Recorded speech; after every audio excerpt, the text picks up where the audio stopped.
Now this is how with respect to one of the ARP header with packet captured. We'll also try to see the same kind of demonstration with the kind of packets which we captured in Wireshark. But this is how it will be look. Now we can see this is the ARP header. From where we have different sections of the parameters in ARP header. The first one will be the Ethernet, which is notated in 0001. Now, if the protocol is IP, it is 0800, and the hardware address, it is 6 into 8 bits, that is 48-bit MAC address. And the protocol, if it is IP version 4, that is 32-bit, then it is 4 into 8 bits.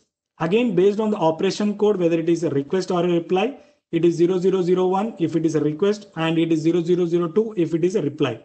Then accordingly, the sender MAC address, because I am the sender who is sending the communication. So I fill with my MAC address, and also I know what is my IP address. But the thing I don't know in terms of ARP request is the target MAC address. So it is filled with all zeros, but I don't, but I know about the target IP address. So that is filled. So accordingly, the ARP request will be sent. So this is how the reply and request are the packets which are shown in this particular screenshot. So we can observe that opcode request is 001 in terms of request, and the target address will be all zeros. But in terms of reply, now let's say this particular destination is replying to me with respect to ARP reply. Now here we can observe it is 0002, and the target address is filled because this is sending the ARP reply. So my target MAC address will be filled as sender MAC address in this particular packet.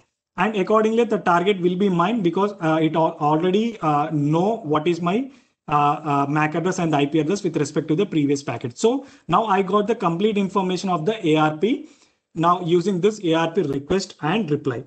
Now we'll try to see the same kind of capturing in terms of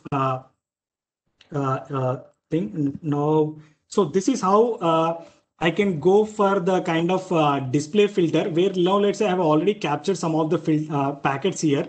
Now I can simply type the protocol address, protocol name here. Now you can see if the bar is in red color, that means whatever the parameter we are trying to type is incorrect. And also we can see the drop down. That means according to the type of query we are trying into, it will actually give us some suggestions based on the type of query we are trying to do. Now let's say if I'm typing ARP, now you can see the bar turned into green. That means now whatever the command or whatever the parameter I'm searching for is actually okay, it is available and it is correct. So now let's say I'm trying to click on ARP.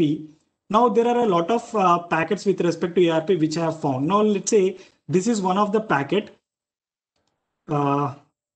Okay, there is already some communication established, or it already know about this. So that is why it is directly going to the destination, because in a switch terminal trying to connect. But this is how the ARP will actually look like. Or else we'll do one thing.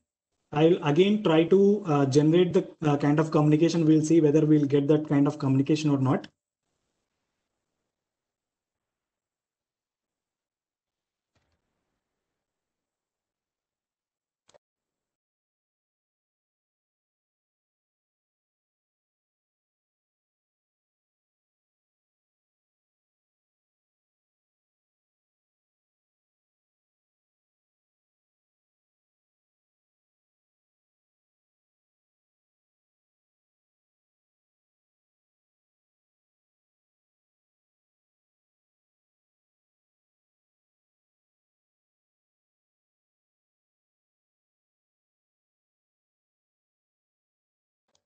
So there is a particular system on network. So we'll try to again restart the Wireshark, and we'll try to generate some traffic here.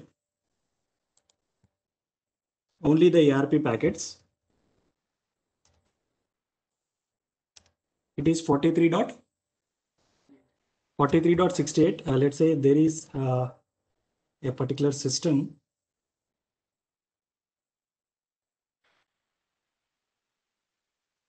Okay. Now let's say this is what I'm trying to find out. Where is 43.68? Okay. So I have received some ARP request as well as ARP reply. So now how actually the system will actually store the values of this ARP is, Now every operating system, if we go to command prompt in Windows, then we can type it as ARP space -A. Now this will give all the kind of mappings that are available with this operating system. Now let's say this is what the mappings which are already available on my system. Now whenever I type this ARP, that is address resolution protocols, with all the available mappings, now this is what it looks like. This particular IP, now we can see, let's say there is a IP called 43.1. Now this is having a physical address of this 06BA some MAC address with respect to that. Now if you talk about some other IP68, then it has a corresponding MAC address. Now also we can see the type as dynamic. What is this dynamic and static? These are nothing but now if we see the dynamic, the address resolution protocol is dynamic in behavior. That means whenever a system receives a kind of traffic from a corresponding IP address, then what it will do, the system automatically try to map the corresponding IP address if it has some communication with respect to that. That means from that communication, it will try to retrieve the IP as well as the MAC address from that communication and try to update this with respect to the ARP table. Now, this is a good behavior with respect to the ARP, but also in terms of security, again, we have some issues with respect to these kind of issues, because this is where the vulnerabilities will come into picture. Because as the ARP is in dynamic in behavior, I mean, along with the static kind of content that we manually map to, also we have dynamic behavior with respect to the ARP. That means anyone without any authorization can send a random packet so that my system can keep update of this MAC address with respect to the IP. So using this vulnerability, there are some attacks like man in the middle attack, which we'll be demonstrating in the afternoon session, using which the ARP can also be used to do some of the attacks. But this dynamic behavior automatically try to fetch the IP and MAC address. So whenever, because now let's say the next time I want to have some communication with 43.68 or 43.1, again, I will not generate any kind of ARP request because I already have the mapping in my ARP table. I will directly try to communicate with this mappings from the ARP table itself. So that is how the ARP will be used. So this ARP will be used to resolve the IP with respect to the MAC address, and we'll try to make it as a table so that the communication will be one-to-one in the next time. Okay. And let's say whenever I want to flush this ARP table, so we have to be running the command prompt in the administrator mode so that we'll have full privileges to actual access to the table. So we can give ARP space -d delete, and if we give star, then the entire cache will be deleted, or we can write a specific mapping with respect to the IP as well as MAC address. Now, whenever I do this ARP -d, now I can see there are only some dynamic because I am already getting some communication from as this is my gateway, but rest of the 68 and all the remaining stuff, this is already deleted. Okay, so this is how we can flush, and the ARP table is automatically built based on the dynamic behavior of the protocol also.